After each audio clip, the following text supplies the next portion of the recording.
148, 1, 2, at 13. Purihin ang Panginoon.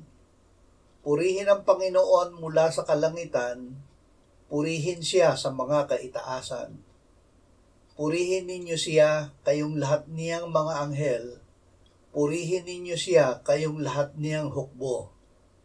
Ang pangalan ng Panginoon ay purihin nila, sapagkat tanging ang kanyang pangalan ang dakila.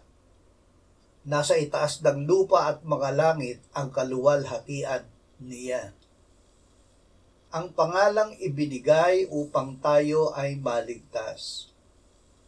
Ibinilanggo sina Pedro at Juan nang paggalingin nila ang isang lumpo.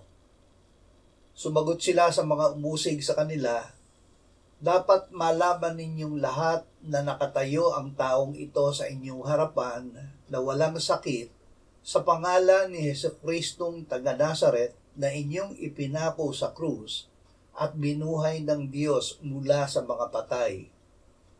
Itong si Jesus ang bato na itinakwil ninyong mga tagapagtayo, ang siyang naging batong panulukan.